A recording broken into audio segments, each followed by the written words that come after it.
Cubby blue blood flowing through our veins. Sitting in the bleachers in the rain. We've shed a million tears and drank as many old-style beers out at the game. Let's go, Cubby, Son Ranto. Michael Cotton. Son Ranto. Michael Cotton. Son Ranto and the lovable Lucy. Mucho Scali. Son Ranto. Michael. Son Ranto. Cotton. Son Ranto and the lovable Lucy. Michael Cotton. Son Ranto. Mucho Scali.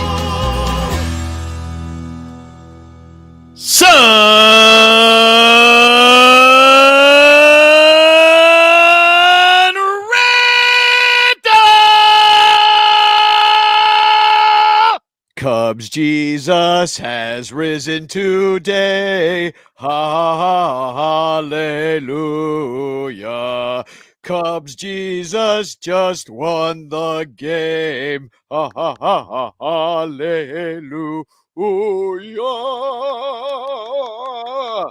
It really does. Christmas. Yeah. It really does sound like feel like Cubs Easter because this team has been dead for 3 years. Exactly. Now they're back. They have risen from the dead. No, that is what it kind of feels like. That's what I named the show. The Cubs have risen.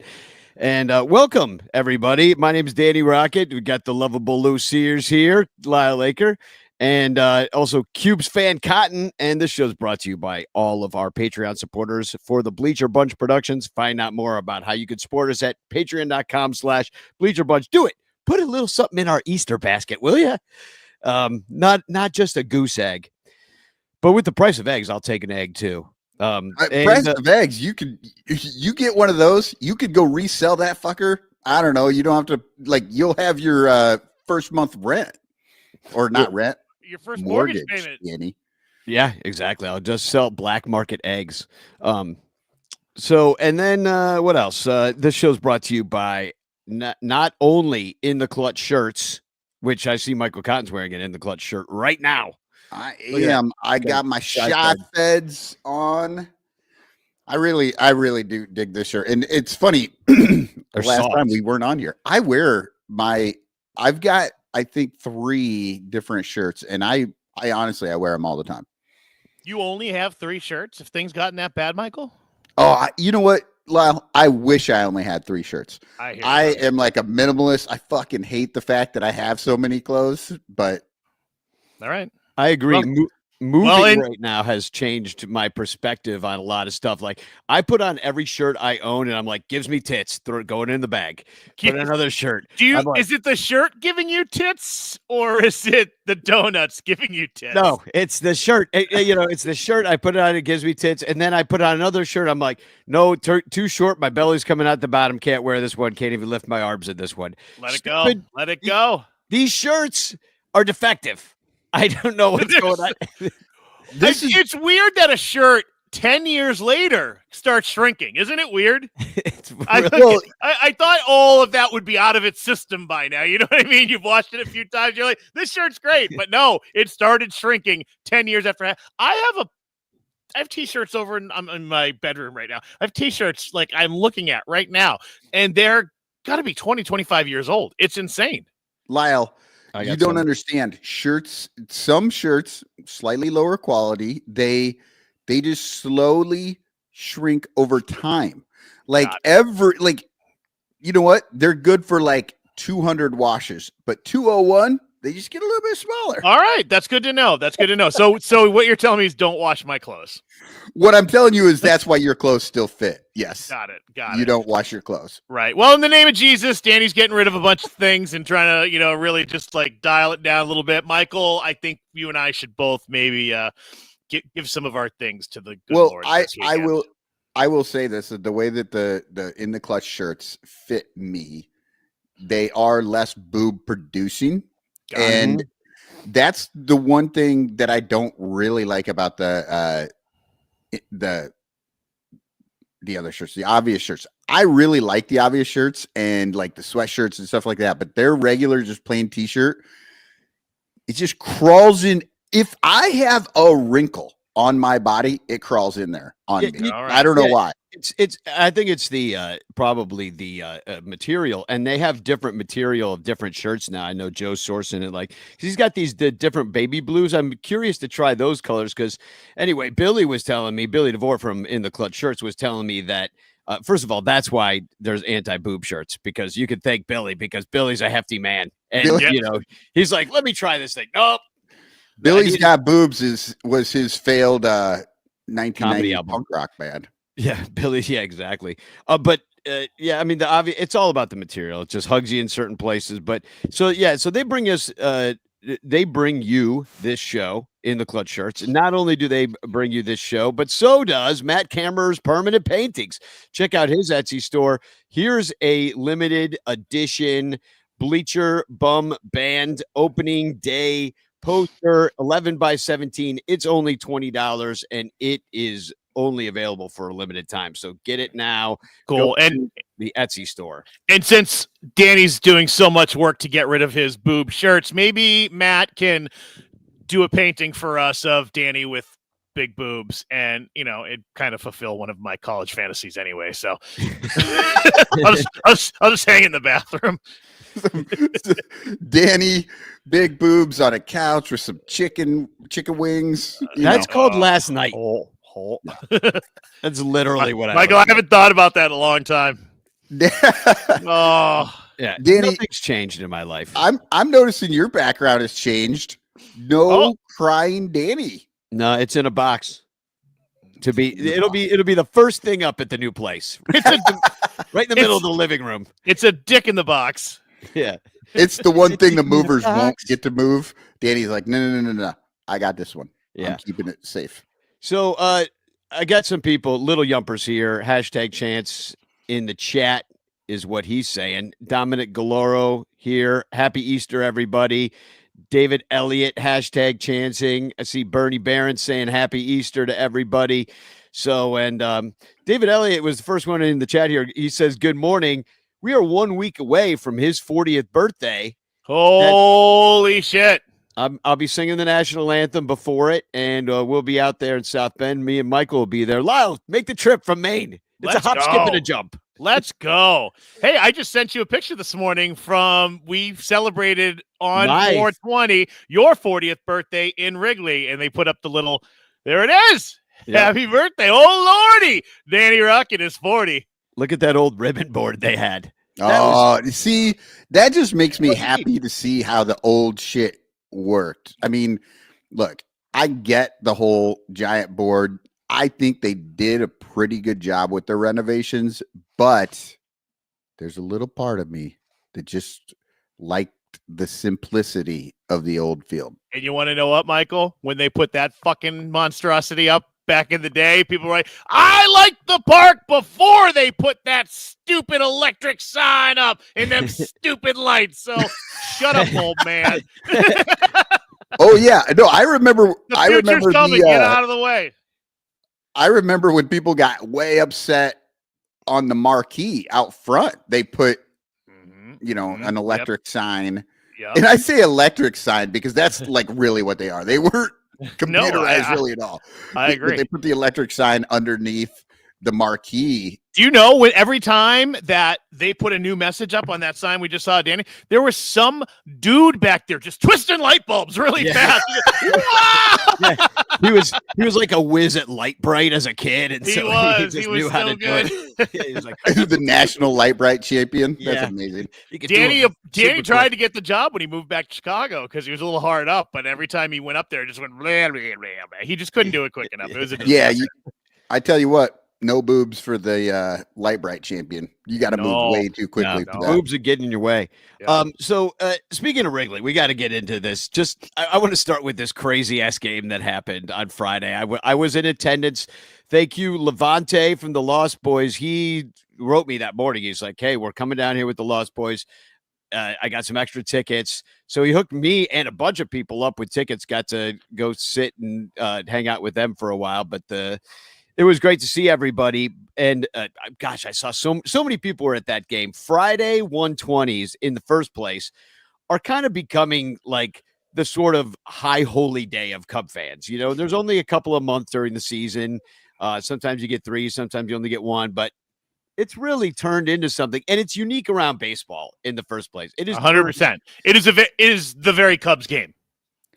Yep. It's crazy because it used to be like 120 day games were just kind of the norm, and then they had the night games, and it's starting to shift all the time. But this whole weekend, 120 for the whole weekend, I've loved it. But yes, the fact that the Cubs have a 120 Friday, and it's sort of luckily, and I think not because they wanted to, it just got codified, and I don't think the Ricketts are ever going to change. It's unique, that. And people respond to unique as everything's trying to be the same all the time. They should realize that the things that people actually respond to are the unique things.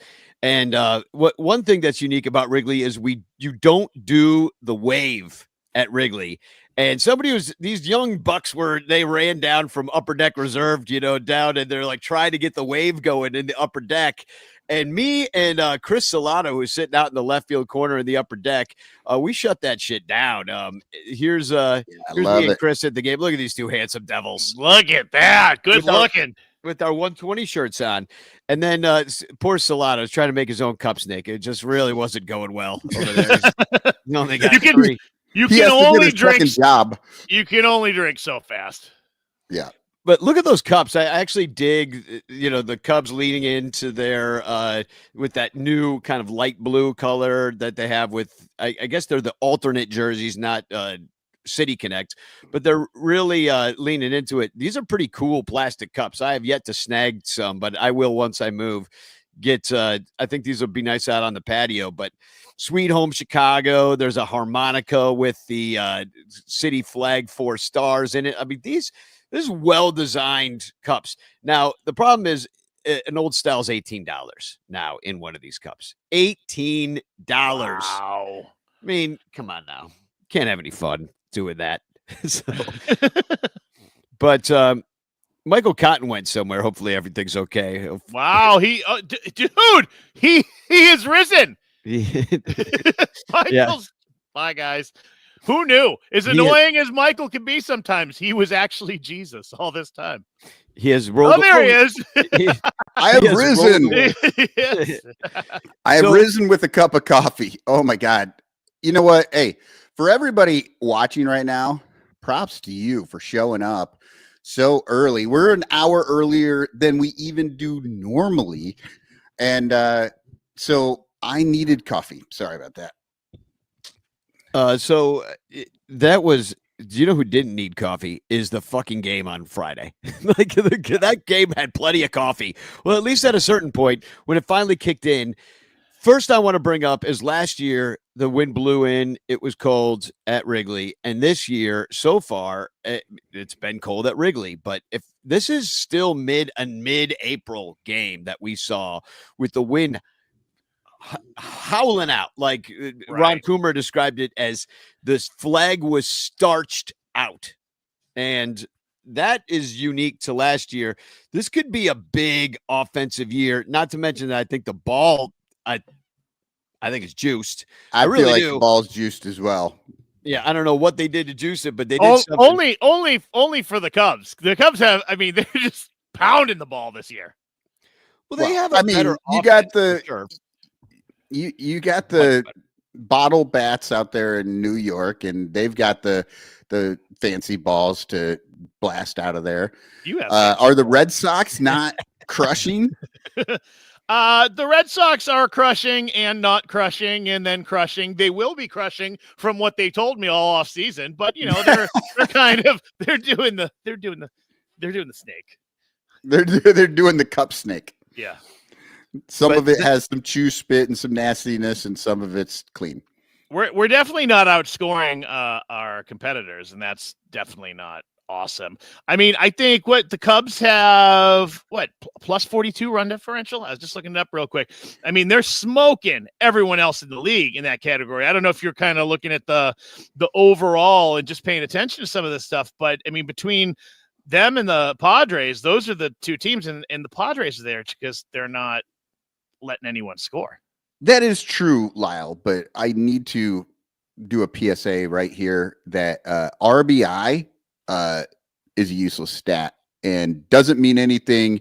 And despite it actually connecting directly to how many runs a team has scored, but RBI doesn't count. So I'm assuming run differential doesn't count as well. I mean, you're scoring more runs than the other teams. That seems to say you're probably winning games. Well, right? It's weird because I think run differential is pretty important. Usually the top run differential team every year is a playoff team. Yeah, like how upset you got. I'm making fun of the fact that people don't like RBI when RBI leads to run differential. Well, RBI is just such a secondary stat. Like you have to have people on base to get the RBI. You have to have somebody getting hits to get the guy in. No, so it's all results of other stats. But my point being that there were years in recent history where the Cubs had a hell of a run differential because they would beat the crap out of teams 23-2 and then lose 4-3 the very next day. So I don't think that run differential does amount to really a hill of beans because I'd rather lose big and win small. That is a better team. Right. It depends on how that run differential is created because you're right, Danny. Well, and that's the thing. It's the same thing with RBI. You cannot there is no stat out there that you can just act as if, oh, this is the thing and it makes all the sense in the world and now we make all of our decisions based on it, right? Like RBI in itself is not, but it does tell you something about the hitter, right? If they are able to do certain things when there are guys on base versus, I don't know, take a walk. Chris Bryant stuck on 99 for 21 games at the end of his rookie year. Like, just fucking hit the goddamn ball, right? Be that's the thing. Be aggressive, especially when your team fucking sucks. Yeah. Right? You're like, what are you? Yeah, I'm glad you're getting all these walks, but I mean, you guys aren't doing anything. You're a 500 team. Let's go. And but that's not this year's Cubs team. They've scored 20 more runs than the next highest scoring team. Now, great. They have 2 more games than the Yankees because of those 2 ridiculous abominations that they forced them to play in the middle of spring training. But I mean, that's pretty solid. I mean, I don't know. They look good. Yeah, well, they looked freaking crazy on Friday, and I just want to talk about this game specifically. Yeah, we just keep getting off track. Danny wants to talk about this game. Danny, we will get to the game. Everybody knows. Game. Listen, I've listened to every Cubs podcast out there, and everybody has given stat after stat of how the Cubs offense is incredible, and it really is a shock to me that just somebody like Kyle Tucker would elongate this offense to the point where everybody could do well. But there's some anomalies going on, like Carson freaking Kelly in this particular game. Where you got to give Carson Kelly his props. Well, still leading the league in home runs. He's got more home runs than strikeouts. Fucking Babe Ruth is the home run champion of April. Look at the win probability in Friday's game, and you watched as Ian Happ hit the grand slam, put the Cubs up real big in the middle of the game. And then the Cubs bull penis terrible. And the bull penis is terrible. And in the 8th inning with their 10-run inning, the win probability swings back the other way drastically, like shorts covering in the stock market after Trump lays off tariffs. And that's why it's red there, Danny. Exactly. It goes real red. That's some volatility. It looks like the stock market. And then when the Cubs come in and put up their big inning in the bottom of the 8th, which was a historic inning, and at Wrigley especially, then the win probability swings back down. It's just insane. Bob Nightingale with this. The Cubs became the first team to allow 10 runs in a single inning after the 3rd and still win the game in 113 years. It's crazy. By the way, the 8th inning, right? Those are my favorite kind of stats. This hasn't happened in Major League Baseball ever or in over 100 years. You're like, that's crazy. They play so many fucking games, and it blows my mind all the time. Oh, and I'll bet, and I haven't seen the stat, but I'll bet and almost anything, giving up 10 runs in the 8th inning and winning has probably never been done. Like, you just don't give up 10 runs in the 8th inning and freaking win a game. Well, it was the most ever runs scored at Wrigley. Here's a couple more stats. The Cubs became the 7th team since 1900 to allow at least 10 runs in an inning and win the game. The last time it happened was August 23rd, 2006, when Cleveland allowed a 10-run first in Kansas City. So, like, that's a first inning, but won the game 15-13 in 10 innings. Before that, it was the Phillies in 1989, also a first inning in the 10-run first inning, which famously led to a Bucks broadcaster walking home from Philadelphia after declaring there was no way they'd lose the game. Oh my God. I love that. He had to walk all across the entire state of Pennsylvania. That's a wide state. Yeah, it is. Wow. Can someone map that for me? How many miles is that? Oh yeah, we stadium to stadium. We got to get more info on this one. I think it's a 6-hour, 7-hour drive. It's got to be at least a 6-7 hour drive. So that's a hell of a walk. It probably took him a couple of weeks. Like, did he even make it to the, like, would he show up with the team like 2 weeks later, or what happened? They're like, oh, we thought you were dead. Yeah. Oh my God. We gave your job away. I met a man in Harrisburg. Some Amish guy like gives him a ride part of the way in Lancaster County. And then before that, it was the Yankees versus A's in 1933, an 11-run third. So still early in the game. Cubs versus Reds in 1912. And that was a 10-run ninth. Oh my God. A 10-run ninth? They must have been way ahead. Won the game? They must have been way ahead. Yeah.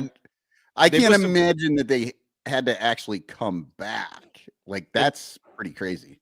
And then 1912, same year, but a little Giants at Braves, different teams. June 20th, a 10-run ninth as well. So they must have been way ahead. And then also a 10-run ninth on May 3rd, 1912. What so was going on in 1912. In 1912. I don't know. That's 3 games in which teams scored 10 runs in the ninth and lost all in 1912. Like, what? Well, it was the tradition to have a local ne'er-do-well pitch the ninth if you were already up by 10. Yeah. that was when they started with the position players throwing. Dead ball era my ass, Michael. Like, what the fuck is that? They're like, bring out the new rubber ball. We just invented it with slave labor from the Congo. Bring it out. This from King Leopold of Belgium. So that's a deep history cut for those in the know. So crazy game. Do I have any more about this game? Oh yeah. The Cubs and Diamondbacks combined for 21 runs over 2 innings, because it was really 2 innings of mayhem. Because the Cubs, it was actually 1.5 innings, because the Diamondbacks scored 0 runs in the 7th, and then the Cubs broke out for 5. That tied the record for most runs scored over 2 consecutive innings in Cubs history, per team historian Ed Hartig. By the way, this is all from Bleacher Nation's post about this crazy game. So shout out to them for not knowing that I screenshotted this and giving me permission now, because I'm already doing it. And everyone go to Bleacher Nation and look at all their stuff. They're great people. Click all their ads too. They get like a penny. The other time this was the most runs scored over 2 consecutive innings. The other time it happened was on September 4th, 1893. Wow.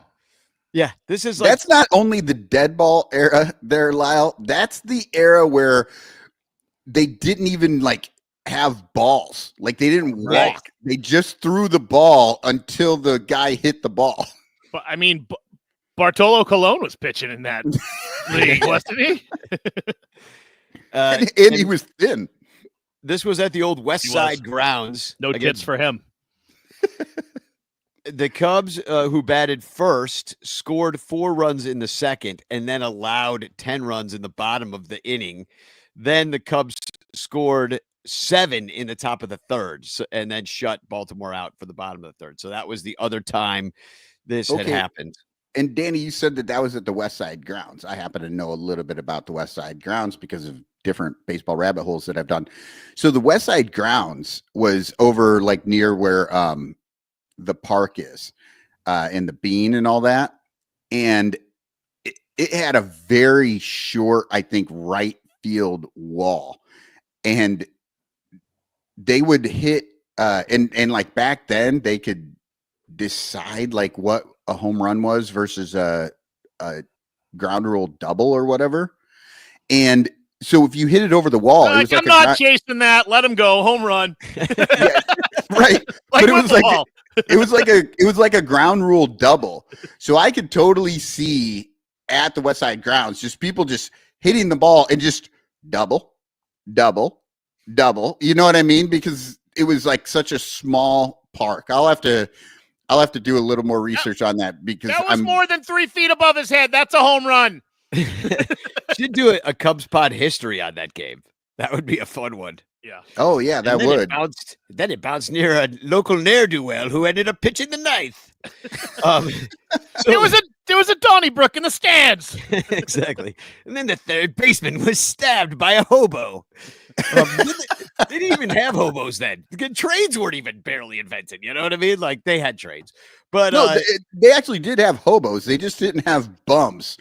Hobos were like the step above, right?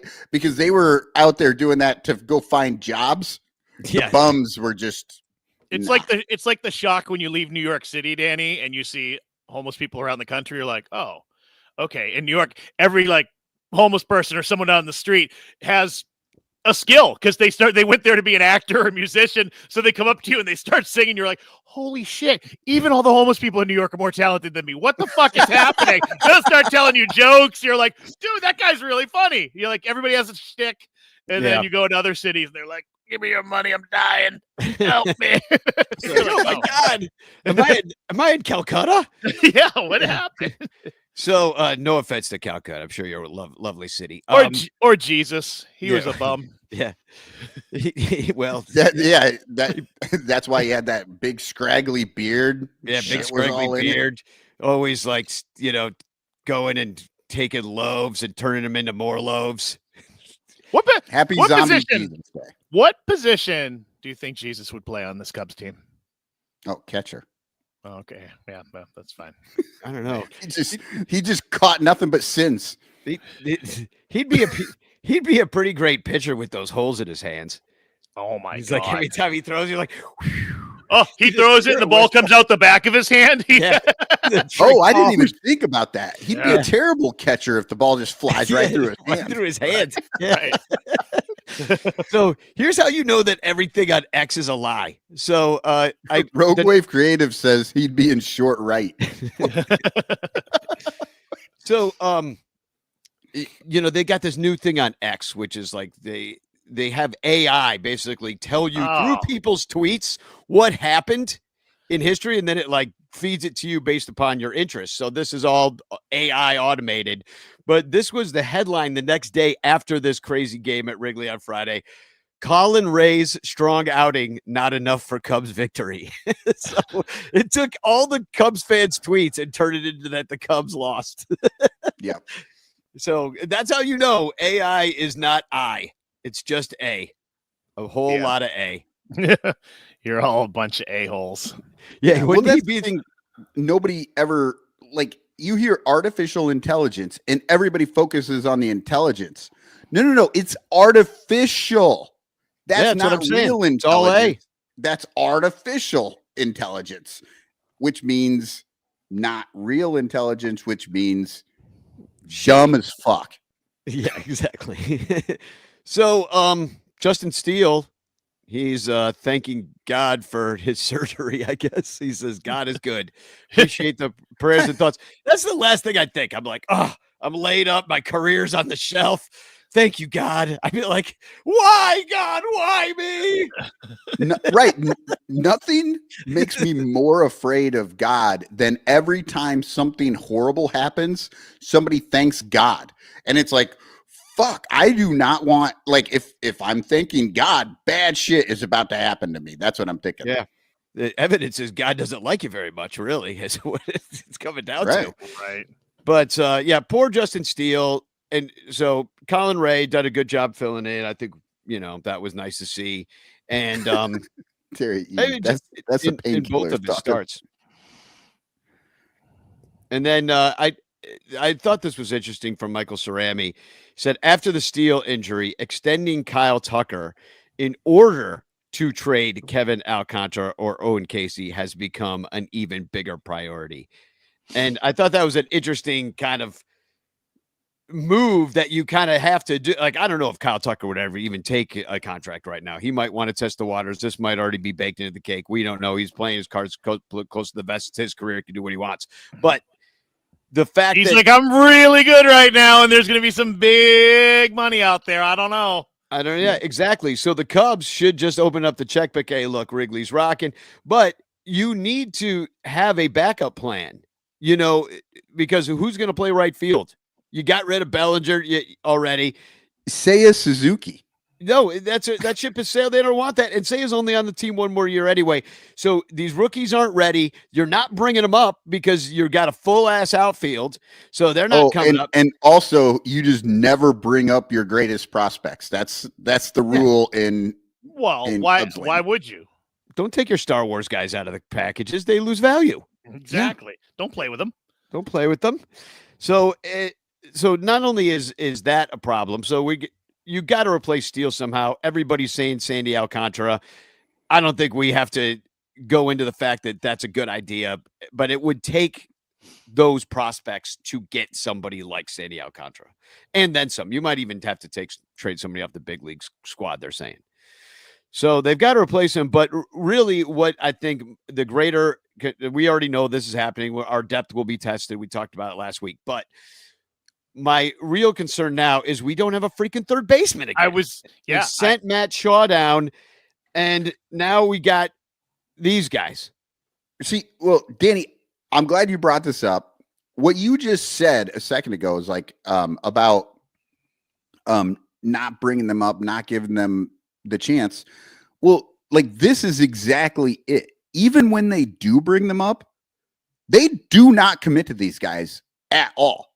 I mean, they just don't give any young guy like a real chance. We have seen this over and over and over with this front office. It's Matt Mervis, it's Shaw, it's Morel. Like they just continually, guys who seem to have higher upside, they get a chance and then they just go away, because they just they only get a few games. They don't go away. They get traded. Yeah, but it's insane. It's like, we're going to give you 10 games. If you're good, then we'll keep you. And if you're not, we're going to send you down. You're trying to win. I mean, Matt Shaw at third. Yeah, I was just going to say they're playing well right now. And I guess you need to have a replacement if you're going to do it. And I guess that's Danny's point in this part of it. But I don't know. You don't want to see a kid derail his career either because he just can't get it together and they just keep putting him out there and he's just getting fucking slaughtered. Like if he's doing good in the minors or was doing good in the minors, maybe it's worth a short trip down to try to fix your shit. But also, Michael, based on the history of this team, it's concerning. I do not disagree with you, Lyle. I'm just saying it's the history of the team that makes me feel like it's not great. It does seem like a pretty short leash to only give him 18 games, 58 at bats. It's April 20th right now, and he's been in Iowa a week. So it does seem like June. I mean, they obviously think highly of him. They brought him to Japan. They got him that opening day status so that he could, be on those lists, that you can be on. That like changes your status as far as like awards you can win. And isn't there, forget what the other thing is, like if you guys on your opening day roster, I forget what all the stipulations are. We went through it during the Japan series, but it's advantageous to him. They obviously believe in his future, but he'll go down to the minors, hopefully, like you say, work on stuff. But in the meantime, they have kept Gage Workman, who they will lose if they don't, if they kick him off the roster, because he's got to be on the big league roster as a Rule 5 pick. Yeah, 26 man, not 40. But he's got a hole in his hands like Jesus, because he olayed a ball as part of that huge rally in the 10-run inning where our bullpen could not do anything correctly and throw a strike or not a meatball, like was one or the other. He was either a meatball or a ball. And Gage Workman was part of that inning, letting a ball kind of go under his glove. I don't think he got an error on that either. Yeah. I don't think he did. I don't remember, but people are high on this kid, but once again, like, he's never proved it at the major league level. He's not going to get as big of a chance. But then you have another redundancy. We saw Vidal Brujan, who did commit an error, I believe, in the game on Friday. Cubs had 3 errors in that game. Yeah. But he had a double. Did he play yesterday? I don't think so. I was listening on the radio. I'm not sure. He's doing a bunch of other stuff, but he had a double in the game. That was his first hit in a Cubs uniform. And then you got the veteran John Birdie in there. But when you have 3 third basemen, and add Justin Turner to this list, by the way, too. Yeah, for some reason. 4 third basemen, yet once again, what the hell? What the hell? Yeah. I got nothing else to say. I mean, here's who we could have done. Lyle, we could have brought Chris Bryant back. Oh yeah, well he's got a poor guy. You know what? Since you brought up Chris Bryant here, Alexander Miller does make a good point. We lucked out that Bryant was good right away, but just about everyone we called up from 16 had ups and downs, and that is true. Bobby. That's definitely true, but it just feels like since 2020, since the end of the Theo era, like they're not hitting on their. I mean, the front office isn't hitting on bringing guys up there. Their timing's off. There's something not working, right? They're not developing, and they're also on top of not developing. They're not really giving them a shot. So, like Lyle, you're talking about, you don't want somebody's career to get derailed. Well, sometimes your career gets derailed because you're trying up here, and the front office just keeps telling you you're not good enough for this. Yeah, right. And we're going to trade you to, in Matt Mervis's case, to the Marlins, where then you will go and rake. And I thought it'd be fun to take a little bit of a look at some of the guys the Cubs could have gotten to play third base. There's one I just saw you post up. Yeah, and look at there. He's doing pretty damn well with Boston so far. Already worth 0.9 WAR. This is B WAR, but he's got 4 dongs on the season. Yep. He's mashing doubles off the monster. He looks great. I mean, he's built for that park. He was actually, the Red Sox did something smart. They found a Red Sox killer and signed him. Hey, can you guys actually, for the listeners, say who we're talking about? Yeah. Well, Jesus. And also for me, because the way that my screen is, I've got shit over the name. Well, who do you think I'm talking about? Who do you think I'm talking about? I have no fucking clue. That's what I'm saying. Like, so I know that there's who could the Cubs have signed that used to be on the Houston Astros? Rumored. Yeah. To be, okay. Yeah. That's my bad. But yeah, okay. I was just like, I'm like looking, and I guess because I was trying to see this, I wasn't listening to you closely enough. So, So Bregman, they could have gotten, that would have been great. And now he probably doesn't have these same numbers at Wrigley, but he certainly has better numbers than Matt Shaw. Then you've got Christopher Morel, who they could have just simply kept, right? And he's doing pretty good. He's 102 OPS plus, also better than Matt Shaw. I don't think he's as good of a defender as Matt Shaw. Maybe he would have gotten better over time, and the Rays have him playing the outfield and DHing. Yeah, they have him DHing and playing, I think, left field, and or blocked. Yeah. So and I get it. Look, he has some issues, but it has never helped him that they keep moving him all over the place. And in Chicago, Ian Happ is the world's greatest left fielder, and nobody can even think about platooning him. I will not take any Ian Happ slander on this podcast right now, because this dude is freaking raking. There have been other years where Ian Happ deserved plenty of criticism for his streakiness, for the fact that he was not a good center fielder, for the fact, but I would say that Ian Happ has blossomed into probably the linchpin of this team. To right be now. clear, Danny, I am not shitting on Ian Happ. I'm shitting on the idea that no matter what happens with the roster, he's playing. There's nobody that could ever play left field. It's the management of it. Like you're absolutely correct.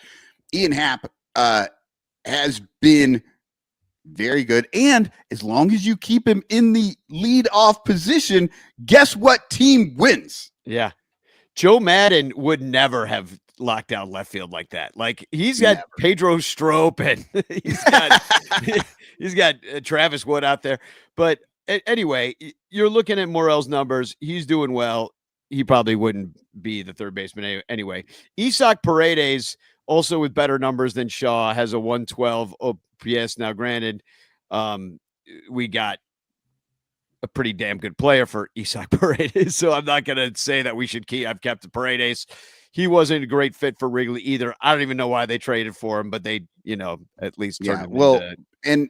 and Paredes wasn't going to be good in the way that Wrigley Field just is how it's made, the dimensions. But in Houston, they've got those Crawford boxes. They've got that short wall in left that helps a guy like Paredes whose power is to left. So even if he's not hitting a home run over there, which, by the way, how many does he have? 3. He's got 3. He's no Carson Kelly. No. But at least he can hit it off that wall, right? Why not put Carson Kelly out there? Yeah, but he can hit it off that wall, and then you end up with a double because you get weird bounces off the wall. I do have some good news about Carson Kelly and third base is that he has played it before. Yeah. So nice. Now I don't think he will play it, but so Danny, what you're saying is that Moises Ballesteros is no longer blocked on the Cubs because we can just move Carson Kelly to third base and bring up Moises. Fucking problem solved. Why are we not running this team? Give it a shot. He played third base in one game for 1 inning in 2019. So it was that bad. Has he ever played right field? Well, and he also pitched. He pitched a lot.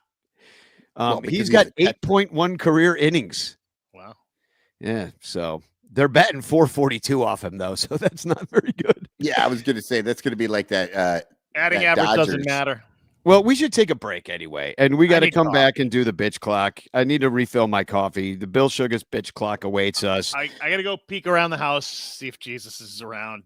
I'm just waiting. Well, okay, I'm going to drop a Who's That Cubby right now. Who's That Cubby? This is a 1990 Topps, and I'm going to tell you right now, give you a little tiny hint. Down in the left corner, that was a little graphic of like a championship cup, and it said All-Star Rookies on it. So probably an all-star rookie in 80. Danny, you were a sophomore in high school. You probably touched your willy to this card. So I don't recognize the card. I think this was right when I maybe stopped collecting. Like I think 88, 89 was about when I was done. I know this is the era, but it feels very Darwin Barney dorky looking, kind of like who's that guy on that team? Well, he wasn't on the 90 Cubs. No, I know. That's what I'm saying. I know that's the wrong era, but I just get that feeling of that kind of player. So I will say, I don't remember this card at all. It's got green, it's got like a green and sort of a yellow, like outline background to it. Mm-hmm. Like, I just don't remember this card at all. Yeah, me either. And this one is a legit. This one is a legit player and card. It's not one of my joke cards that I've done the last couple weeks. So please join us at patreon.com/Bleacher Bunch. I got a couple of new commercials for Bleacher Bunch and In the Clutch. Hope you enjoy them. These are brand new commercials. And by the way, there's going to be a brand new, it debuted Thursday, but a brand new song for PCA at the end of the show. So please support us. This is how we keep the lights on here at the pod. And tickets and beer. That's all you got to do. give us money for tickets and beer. We'll be right back. The Bleacher Bunch brings you great shows like Sun Ranto, Cubs PS Plus, Bricks Behind the Ivy, Cuppa Cubby Blue, and Baseball Rabbit Hole.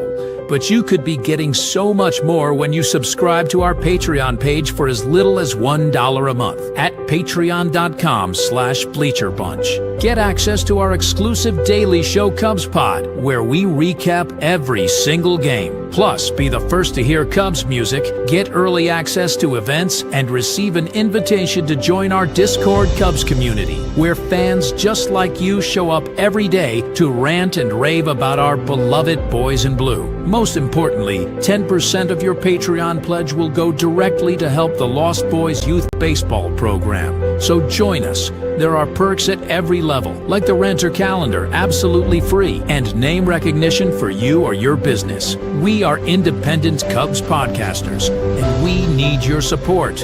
Otherwise, we'll quit. Seriously, we'll all quit. Some of us might even die from your lack of support. In fact, the cutest little puppy you've ever seen will die if you don't support the Bleacher Bunch at patreon.com/BleacherBunch. We promise to spend all the Patreon money on tickets and beer and all the dumb crap we have to buy just to keep our podcast rolling. So give us your money, and we'll waste it far better than you will. Patreon.com/BleacherBunch. Free trials are available, but don't do a free trial. Just join, okay? Okay. Patreon.com/BleacherBunch. In the clutch, in the clutch. Buy t-shirts from In the Clutch. Take it from the Bleacher Bunch. You'll love the shirts from In the Clutch. In the Clutch shirts are comfortable, stylish, and guaranteed to get you laid. Plus, they're proud sponsors of the Bleacher Bunch. Use promo code BleacherBunch for 10% off your purchase. Nice to feel and soft to touch. That's why you will get laid so much. Wearing a shirt from In the Clutch. And you can thank the Bleacher Bunch. In the Clutch, in the Clutch. Buy t-shirts from In the Clutch. Remember the code Bleacher Bunch. Save 10% at In the Clutch. In the Clutch. In the Clutch. In the Clutch shirts actually not really guaranteed to get you laid. We are back. Support that, In the Clutch. I love that In the Clutch commercial. It's pretty great, Danny. You're the worst white boy rapper I've ever heard. I know, but that makes it cool. It's like it's so bad, it's good. I leaned into it. I leaned into my whiteness. Nice. We had a few guesses here. Rogue Wave Creative says Michael Jordan, but no, Michael Jordan did not play for the Cubs. Played for the White Sox. Hey, it was a South Sider.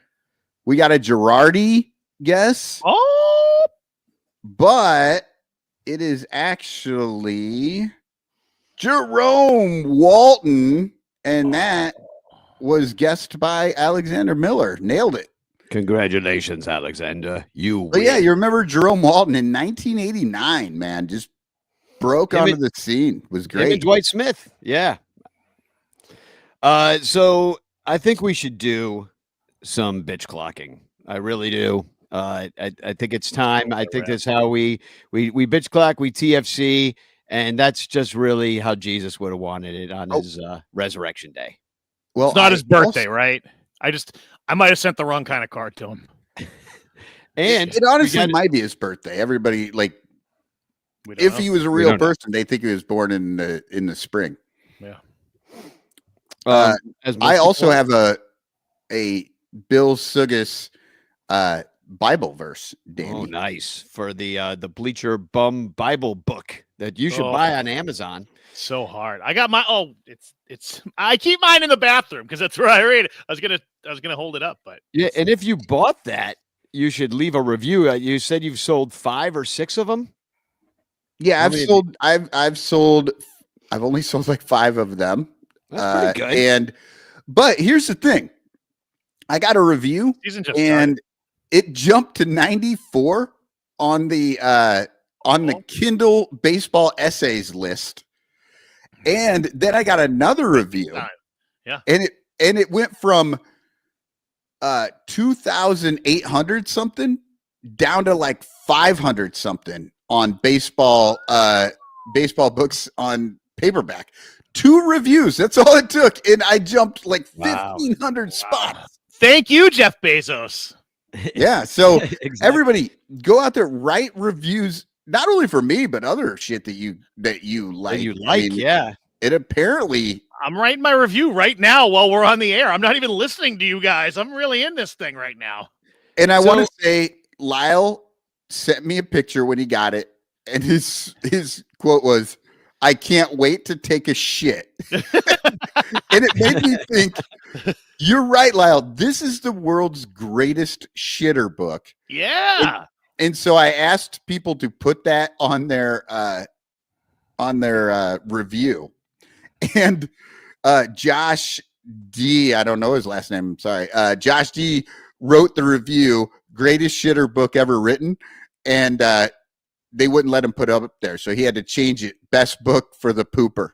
You know, I almost wrote you and I was like, I don't think Amazon's going to allow any of this. Like, you're like, I'm going to call it shitter books. I'm like, I don't think they're going to let you do that. They will take pooper, though. Pooper is allowed. So I'm thinking pooper book publishing.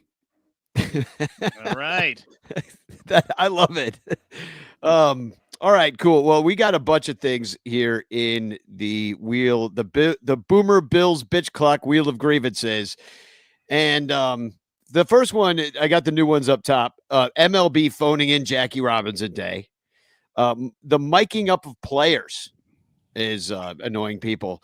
Sunday morning podcasts are annoying people. Gage Workman's glove having a hole in it like Jesus' hand. A bullpen that can't throw strikes. MLB audio issues. No third baseman. We talked about that. And then these are left over. And I don't know.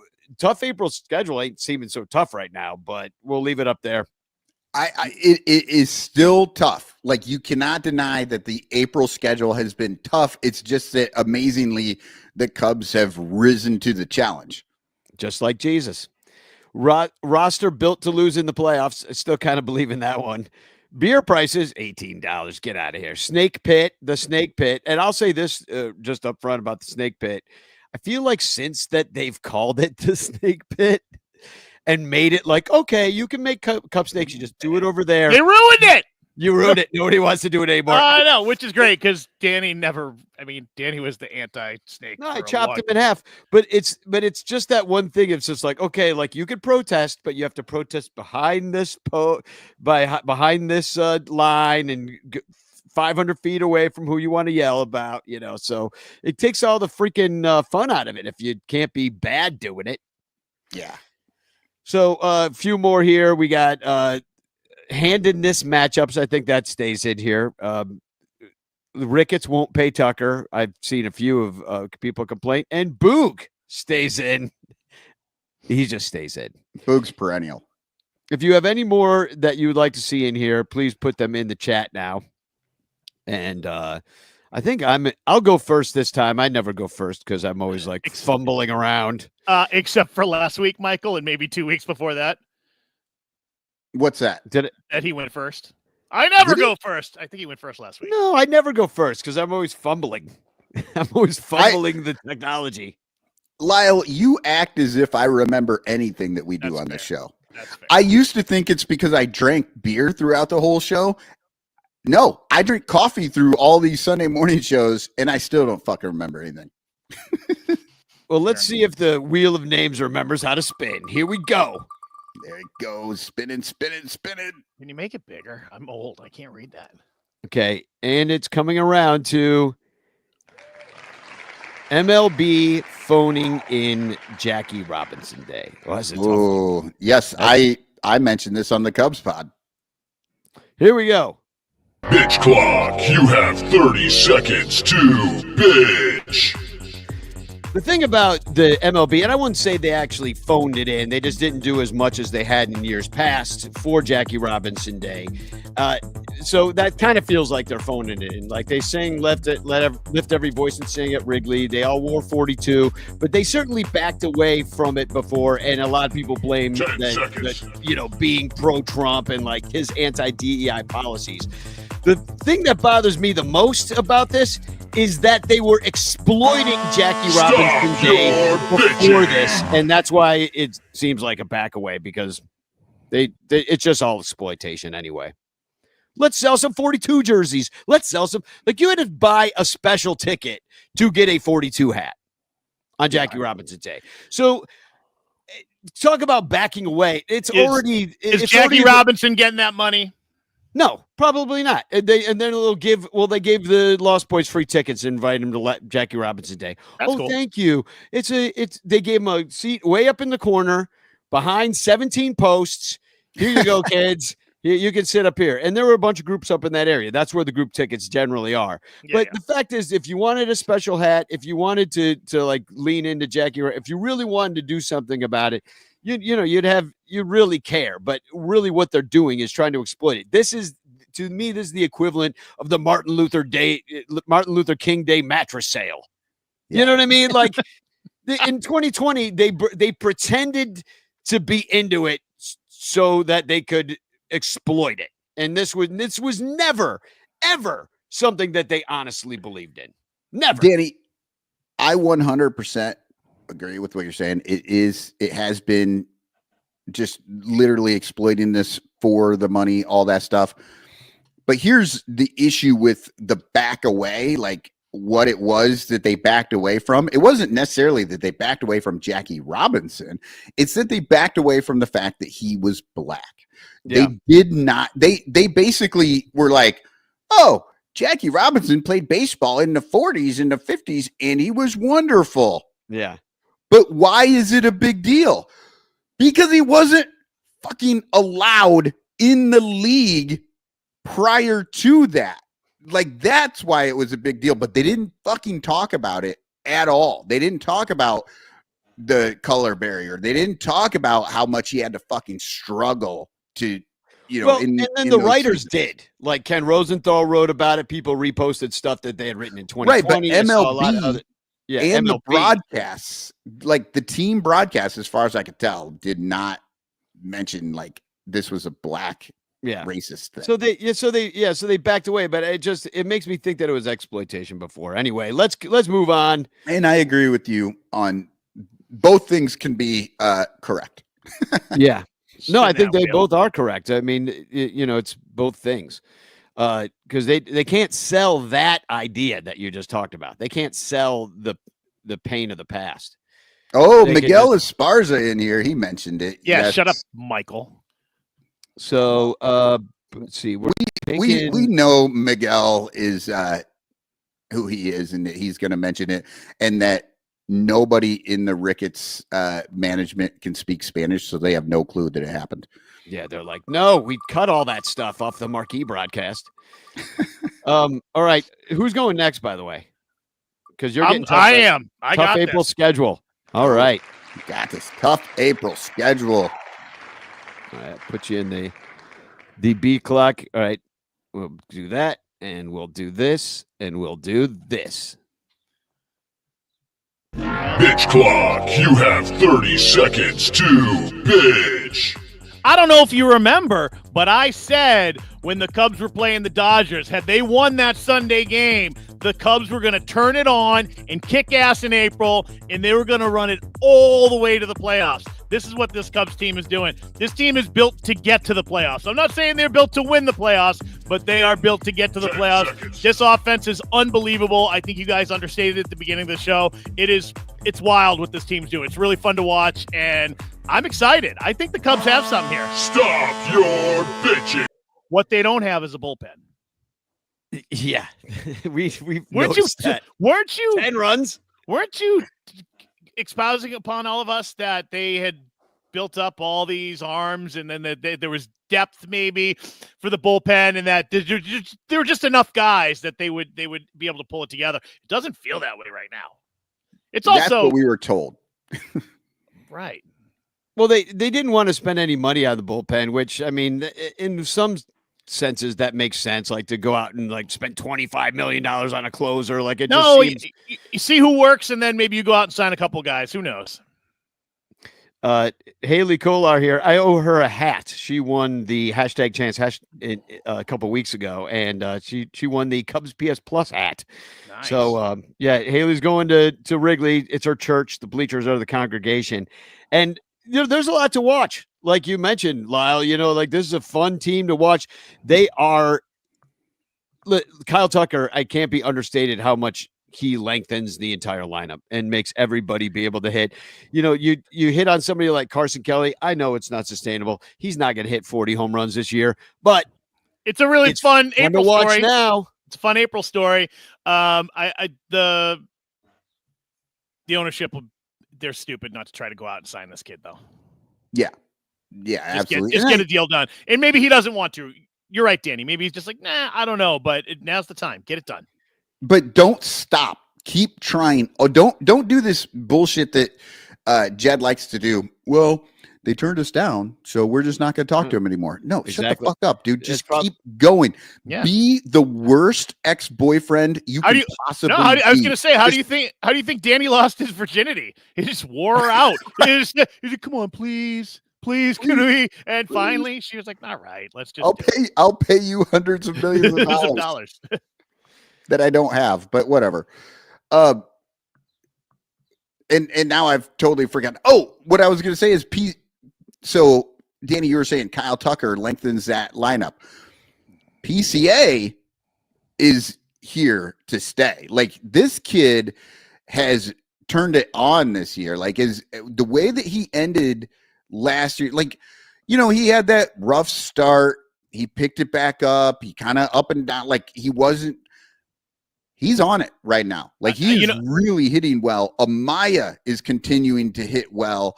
Like, that is also like the end of that lineup is tough. Sometimes tougher than the top part of the lineup. But I was thinking that Danny might actually be Jesus, and we didn't know all this time. And me saying that makes him feel good. He just filled with warmth. But when we heard about the Steele injury, Danny was like, he's probably out for the season. They're asking for second opinions. It's over. He also said that day he was ripping on CPA and saying, man, if he could just hit, if he could just be consistent hit. And the next day, 2 days later, he had two home runs. They don't know to improve until you tell them. And right. That's what I did. It's a public service. And Michael, it's time for you to tell us something because let's see what we're going to get here. Danny's going to go eat ham. Yeah, I got to go eat some ham. It's ham time. In fact, I think my nephew might be eating his first ham today. Wow. So, I don't think he's old enough to have ham. He can have ham. Jesus said ham's okay now. We're putting it in the blender, dude. 6 months. No, he can Nash at some ham. No problem. Oh, yeah. Some people are drinking McFlurries today or McShamrock shakes or whatever. He's drinking a ham shake. Yeah, he could gum some pork, I guess. He's gonna gum some pork. All right. I should have put that in the. That was the name of Danny's first porno.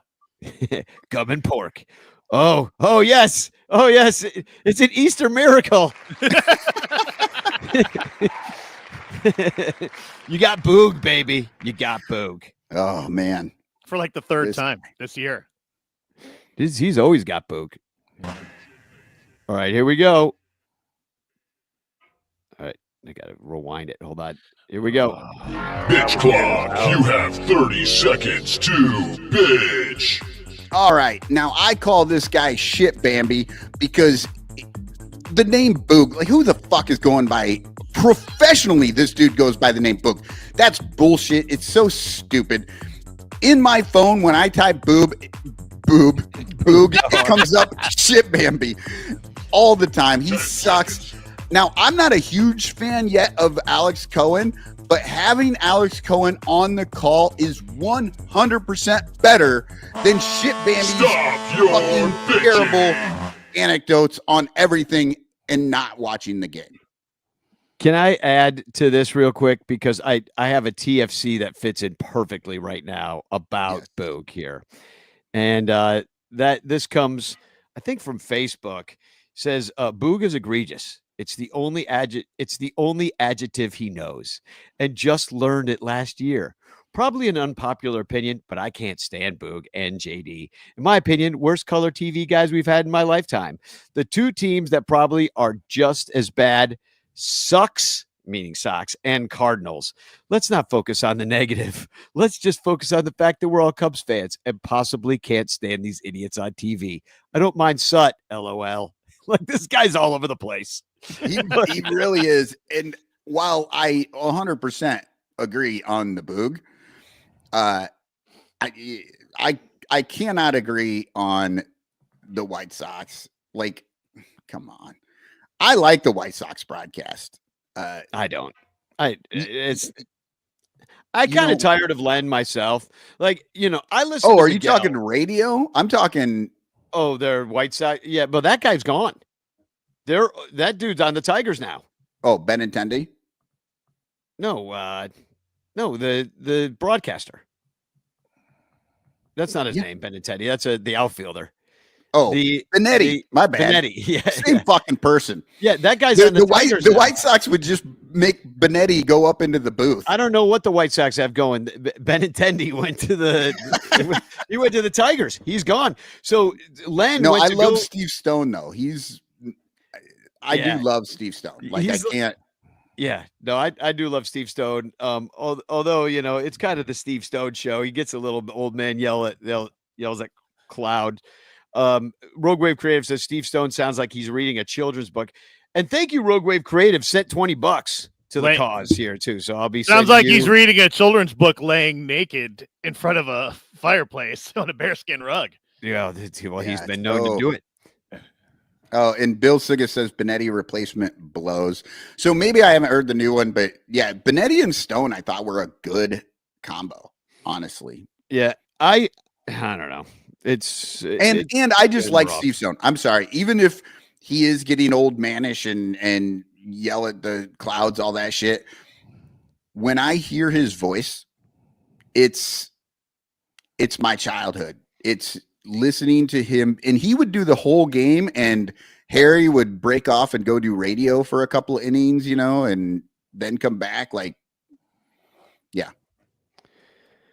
It's just been a rough time for Cub fans and their broadcasts. I mean, since Casper left, it's been bad. I mean, the one positive for me has been Miguel Esparza. And listen, I saw him earlier in the chat, but like listening to him and Jorge and Elio and Noah on those broadcasts have really been great for me. I mean, I know not everybody speaks enough Spanish to like listen to the game in Spanish, but Pat Hughes, his broadcast has kind of been wrecked by all these ads they make him do, North Shore adult diapers. Now I got to spend an inning of every game having Ron and Pat talk about boshing themselves, or like, do you like to bosh, Ron? It's like their new sponsor, the Bosch Power Tools or whatever. Yeah. I don't even know what that means. You feel like a Bosch. Yeah, it's like first of all, they stole an old ad campaign, which is sometimes you feel like a nut, sometimes you don't. And they're like, sometimes you feel like a Bosch or something like that. And it sounds exactly like that old ad campaign, which who knows if they even knew about it because it's that old. And then they talk about boshing each other, and it sounds like fucking each other or whatever. So they have fun with this. It sounds like the every Son Ranto show. It's been every game that I have to hear about, like that Bosch sounds like something dirty and stuff, and I'm just like, I'm already done. It's April 20th, and I don't want to hear it. So like, I don't listen to the TV. I have it off. I can't. The other thing I can't stand is all the sideline shit. Remember when they didn't do that at all? Yes. Did anybody care? No. Oh, and they're always trying to save money, but all of a sudden they have some guy on the sideline that nobody wants to hear anyway. Stop it. Yeah. Let me save you a couple bucks. Yeah, exactly. Poor Taylor. Poor Taylor could be doing better things with her time. I think that Taylor McGregor does a good job with whatever she's given, but I think she's just getting not much. And good Lord, are we done with phrasing? You cannot have Taylor McGregor in the stands talking about puffy tacos. No, stop it. You can't do it. Fucking, you cannot have JD saying that Taylor McGregor just caught a ball in the dugout. Get her a puffy taco. That was something on the broadcast yesterday. There are children listening. Cue the obvious shirts. Get Taylor a puffy taco. Oh boy. Anyway, I'm disappointed in our broadcast situation. I hope they figure it out and change it. It probably won't because, these corporate idiots don't know. And that's why the Miguel broadcast is good. Yep, because it's not corporate. These guys love the Cubs. We had Jorge on the show, on the Bleacher Bunch show a week and a half ago. And, he's a huge Cub fan. Miguel grew up a Cub fan. These guys are Chicagoans. They understand fandom. They're our friends. We want to hear what they have to say. Get dudes in the booth like that. That's why Sut, even though he sucks as an announcer, he's actually great to listen to. Right. Because he cares what's happening with the team. Here's the thing. Back in the day, the original Pat and Ron, which I will say, even after fucking 10 years, I'm not over the fact that it's Pat and Ron and it's not Ron Santo. It gives me the heebie-jeebies. But Ron Santo, everybody bitched about Ron Santo. Like, he's the worst broadcaster, blah, blah, blah. He was, but he was the best fan.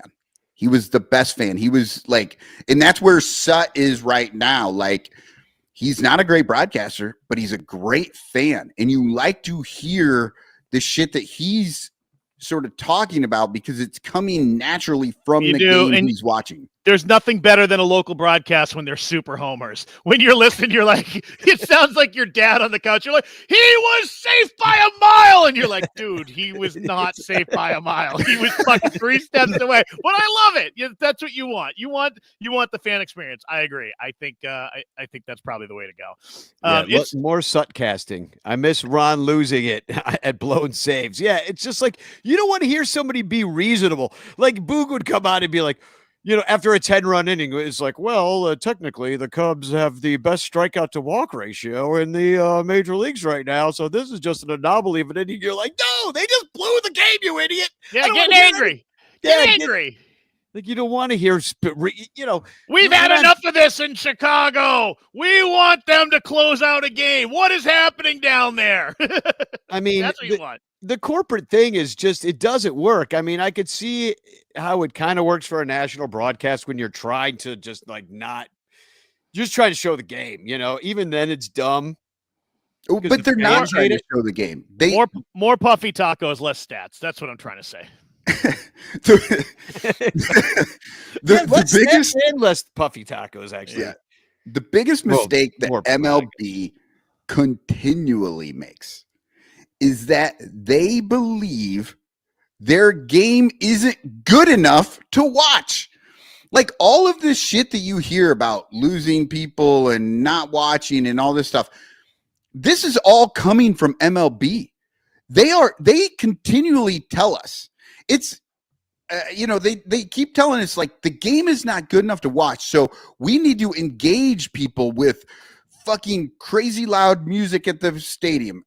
We need puffy taco segments. We need mic'd up players. We need all this stuff. When the reality is, the game's fucking great. And when you are watching and you get an announcer who understands what's happening and can tell you a little bit of the nuance about how things are working in the moment, that's when the fucking game is wonderful. And everyone will like that. You don't have to have some sort of fucking crazy McNugget of the fucking game. Well, yeah. I'd say, when I first moved to Chicago, I felt honored to be able to sit in my living room and hang out with Ron Santo. It was like, he was there, he was talking to me about the game, doing this, and I don't want to hang out with Boog. Yeah. Never. Right? No. And I don't think anybody, dude, you meet a guy, you're at a bar, and they're like, hey, this is my buddy Boog. You're like, oh, hey. And then you go sit as far away as you can.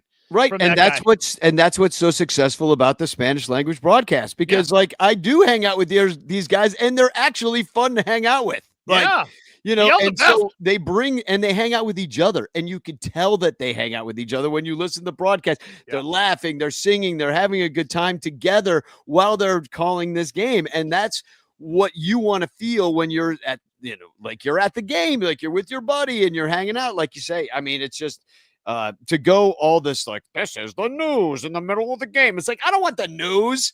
I want the game.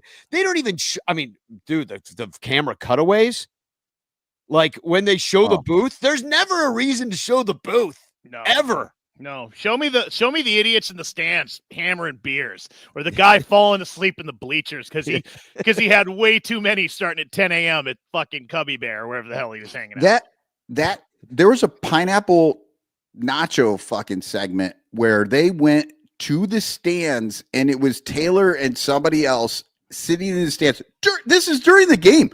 Shit is happening, and they're eating nachos. Yeah, on like, TV. I'm tuning into the nacho camp. It's insane. And sometimes you'll be watching the nacho segment and you'll hear the crowd roar, and it takes them a second for them to be like, what's happened? Oh, well, there was an error by the shortstop. Well, we totally missed it. Here's the replay, But can we get a replay of like that freaking pineapple falling off a nacho? Speaking of pineapple falling off of nachos, you guys smell that? Oh God. Oh, God. That's terrible. Cubs Jesus died for our sins, and he hasn't been heard from since. The Phils come to play after 2 with LA, as the Cubs rack up 6 weekly wins. Oh. That's optimistic. Yeah. Wow. This is a weird... Apparently, everybody believes in this team, including Cubstradamus. He is risen. Happy Easter. Cubstradamus in the house. Happy 420. That's what he's so happy about. He's fucking high as a kite. Yeah, I do like Steve stoned. Yeah, right. I do like that Cubstradamus leaned into Easter and showed up with a much stronger rotten egg smell than normal. Yeah, that's fair. That's expensive these days. That just the smell. All right. So he's gone. Thank God. Ranter Fest, August 2nd. We're sticking with that day. Lyle, can you come? Can we? Aren't the Red Sox in town just before that though? They are, but nobody can do that day. I know, but I kind of. No, I can. You and I can go to a game. Yeah. Well, you should come in. You know what? Twice. And it would be nice the whole time. It would be nice to go to a fucking Cubs Red Sox game at Wrigley, because every other time it's been at Fenway. I went to Fenway. Danny, you've seen Cubs play the Red Sox at Fenway like 4 times now, haven't you? We should definitely have you come in. I think the Bleacher Bum Band might be playing, as well on that day. I'm going to send in those dates, but there's a Saturday night game. We should go. Definitely come in for that. Yeah. Screw Ranter Fest. Come in for the Red Sox. Yeah. I just dropped a link in the chat to the WGN News article about Ronnie Woo Woo, who is he's at the Pearl in Evanston. He can receive visitors. He can receive mail. I got a text from Janet the other day saying that he received 17 visitors the other day, or maybe 17 visitors and cards. Like all this, the love is pouring in. So the just look up the Pearl in Evanston. Ronnie Woo Woo Wickers is who you send it to, and just read this article on WGNTV.com. Just write in WGNTV into Google and Ronnie Woo Woo, and you'll find out all the information about where you can send stuff. And I did want to point out that today is Brady Cram's birthday. So what a day.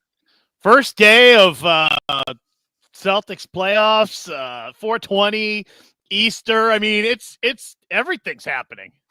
And then it's also David Elliott's birthday. Next Sunday, we will probably not be recording Sun Ranto because maybe we will. I don't know what time the game is, but we're going to all be hanging out over in South Bend, and we'll be at the game singing the national anthem. That's on the 27th. We do Saturday next week. Yeah. Oh yeah, we can maybe do Saturday morning, and then that gives us time. April Reitz, her birthday is Wednesday. Actually, no, David Elliott's birthday is technically on Tuesday. Okay. But we're celebrating on Sunday. April Reese's is Wednesday. That's Dan Nielsen's girlfriend. So happy birthday to her. And then Lyle and Chris Salato, who I saw at the game the other day. The best birthday buddies in the history of the world. On the 27th. Yeah. So congratulations to you. Right. Both of you. Yesterday was Rally Titties Day. So happy Rally Titties Day to all who celebrate. The Cubs did rally on Rally Titties Day. It's been like, what, 8 years since then? Or longer than that. So that was like 2014 or something. Has there been enough public mentioning of such things that there was such a huge rally on Rally Titties Day? They didn't say that on the broadcast, did they? No, they did not. They don't bring that up. If Miguel's still here, I think you should bring it up today in today's game. Yeah, just if you can, there's a good way to say it. Yeah, some lady showed her Easter eggs. El Dia de los Tetas. Yeah, she got a Texas Rangers special hat. Special hat. And tomorrow is the anniversary of when Bleacher Jeff saved that kid's life during 2021 when we all got to go back to the ballpark. And when they put those stupid signs over the bleachers, some kid went flying down head first, would have broken his neck into the wall, and Bleacher Jeff stopped him from happening. So saved his life. So you guys all should give him some hate. Right. Because that guy grew up to be Hitler. Right. He saved Hitler. By the way, today's his birthday too. Fuck Hitler. I agree. Well, now you ruined it. Exactly. It was a good day. Yeah. Well, all right. We got it. Lyle pops the big L. Thanks, Danny. L. Perfect. All right. Well, I got a TFC here. I already shared one of mine, but I have another one. So I'll share it. This is pretty funny. From Everything Ball, you'll enjoy this one, Lyle, because Everything Ball says smartest Yankees fan, and this was a Yankees fan that retweeted Fireside Yankees that said Aaron Judge is Team USA's captain for the 2026 World Baseball Classic. And Aaron, the Yankees fan, said, "Say what you will about the Judge Ohtani discourse, but it is very telling they chose Judge over Ohtani." USA. I love it. Aaron. Aaron. Wonder who he voted for. You're a fucking idiot. Yeah. That's so funny. You know what? I have an Aaron Judge related TFC here too. Now, unlike Danny, I faded out Aaron Judge's freaking face because I didn't want to see it. But yeah, it says Aaron Judge is batting .397. My goodness. And Wesley Davidson replies, he's no Carson Kelly. Because we are at that level right now in Cubs fandom that like this Carson Kelly stuff, man. Cubs fans are going nuts, and I'm here for it. Don't get me wrong. I'm here for it.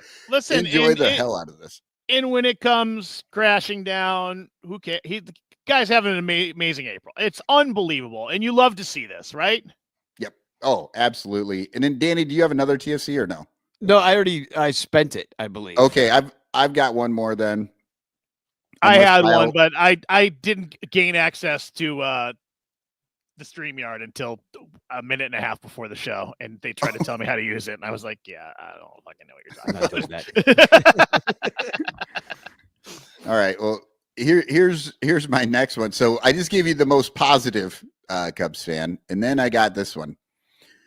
Any Cubs lead, no matter how large, with the bullpen in the game, and it is a picture of Joe. God, why am I forgetting his damn name? Joe Pesci. Joe Pesci in Goodfellas when he walks into the office, right? Like he's thinking he's getting promoted and they're about to murder him.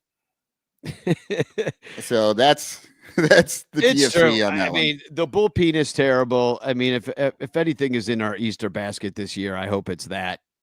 Is we need some help back there, or we need these young guys who come up like Jordan Wicks, who came to save the day, did not save the day. Luke Little comes up to save the day, did not save the day. We need to get their shit together, and maybe, like you said before, Michael, give them a shot. Like let them just stay up and do their thing. Because one thing that I heard the other day when Greg Huss was talking to Bricks Behind the Ivies, Jeff, both of them wished that the Cubs would be a little bit more deliberate in their using of a guy. Just tell him, for this year, Ben Brown, you're going to be a starter. Okay, now we're going to keep you a starter. Like, I don't want any of this. Okay, now we're going to put you in the pen in Iowa. We're going to stretch you out. We're not, then, we're going to bring up, maybe when they bring up Cade Horton later, maybe they should just bring him up as a starter. Say, we want you to be a starter. Come up and start some games. I mean, innings are innings, right? Not really, but kind of are. This is what Craig Counsell did last year. He told Christopher Morel, well, once he won the position, but he's like, you're going to get the starts. He told Talkman, you're our guy. Like and at the start of the season, when the Cubs were actually really good in that April, that they were amazing, it seemed like a very solid plan. But then as soon as there was like a little hiccup with some injuries or whatever, they still did well, but he switched things up. And then he never went back to it until the end of the year. The deliberateness, the knowing where you're going to be. I think Craig Counsell tried to do that. And then I don't know what happened in the whole middle of the season when they fucking changed everything all the time. The handedness. We had no bench. Yeah. No bench. I mean, no bench. Well, even when we had a bench, they didn't use them. Yeah, exactly. They were just sitting there. Craig's like, who's this guy? I didn't want him. Yeah. I'm not putting him in there. Hashtag chance in the chat is your last chance to get in the chance. So hold on, Danny. Before we do that, you have another TFC? No, I have Bill Sugas. Oh, yeah. Sorry, I forgot. All right. I will remove. Okay, so Bill sent a video. I'm going to post a slightly longer version on Discord later, but here is Bill reading from the Bleacher Bums Bible book. So the first one, which I've decided to read, is number 30 from Galatians 5:12. Would that those who are upsetting you might also castrate themselves.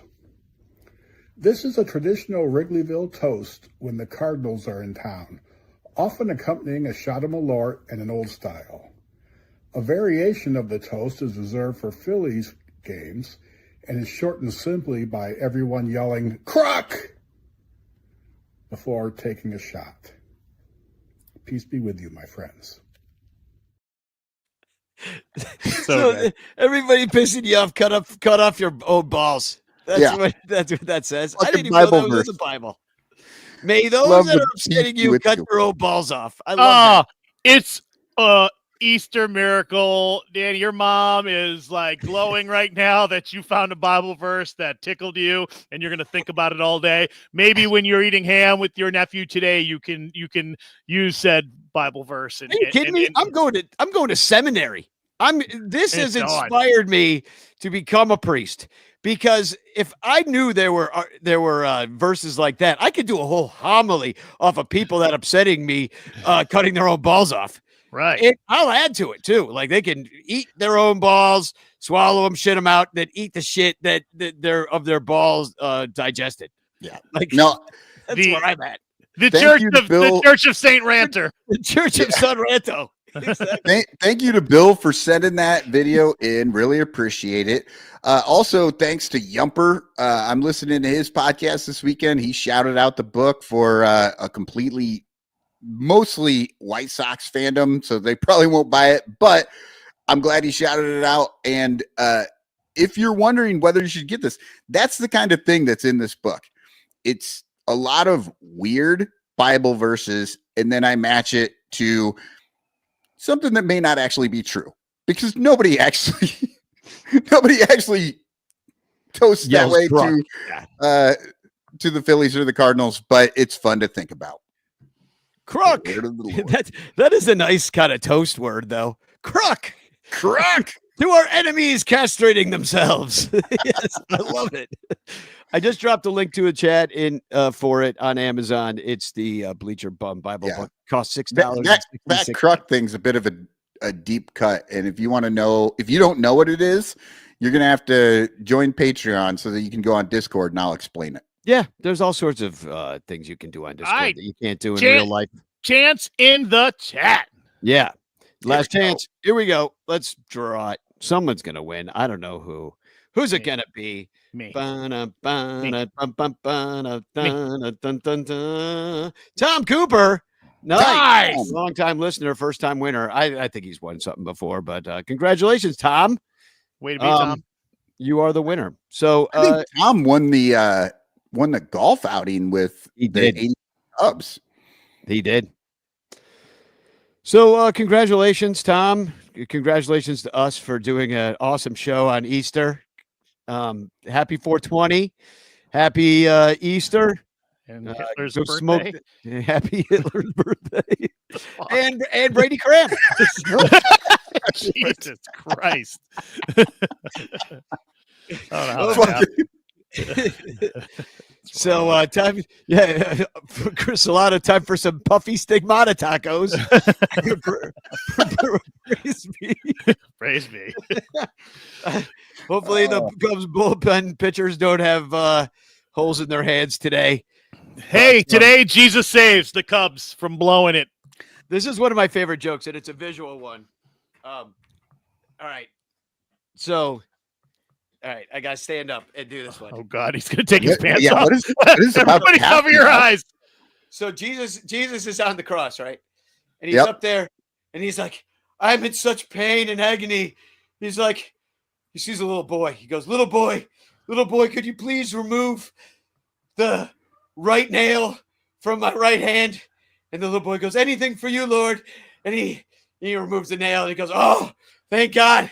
Thank God. He goes, oh, I'm still in such agony. Little boy, will you please remove the nail from my left hand? And the little boy says, anything for you, Lord. And the little boy takes it out, and Jesus goes, little boy, ah!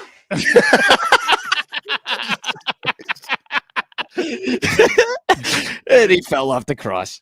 Well, his feet are still nailed. It's got to be really painful. Yeah, hanging upside down. Yeah. He broke his shins. Oh, God. Danny just did a total 12-year-old's joke. And Michael's running upstairs to go do it himself. I'm not 12 years old. I just twisted my ankle doing that, so I'm not going to be walking for a goddamn week. It'll take you 12 years to recover. It will. I did just twisted it. So everybody enjoyed that. Chris says, I love blasphemy. Me too. So thanks to all of our Patreon subscribers at patreon.com/bleacherbunch, Super Duper Ranters, Blake Beard, Rogue Wave Creative, and all the great shows on the Bleacher Bunch podcasts family. Listen to all of them, please. Matt Kammerer and his permanent painting store. Buy the Bleacher Bum Band opening day poster. Also, we have the In the Clutch shirt sponsorship. Make sure you go there. Use code Bleacher Bunch. Actually, you can use now for 10% off your purchase. That's it. Find us everywhere you can find us. And I don't know. I think that's all. Oh, new PCA song. Not real new, but new enough. This week it was new. Fly PCA. Spagog. Spagog! Spagog!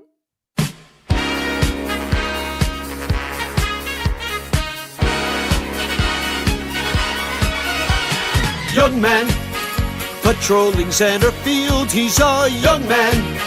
Defense, power, and speed. Really something to see when he's playing for the Cubbies. Young man, sliding safe into home. He's a young man. Cuts him down with the throw, stealing bases. He's always gonna go. Doesn't matter who's the catcher. It's fun just watching him fly. PCA hits and runs and he dives. PCA. He does everything for Cub fans to enjoy, making the other teams annoyed. Fly PCA, slide PCA. Pete Crow, always running so fast. Pete Crow, burning up the base paths. Dive PCA. Dive PCA. Pete Crow,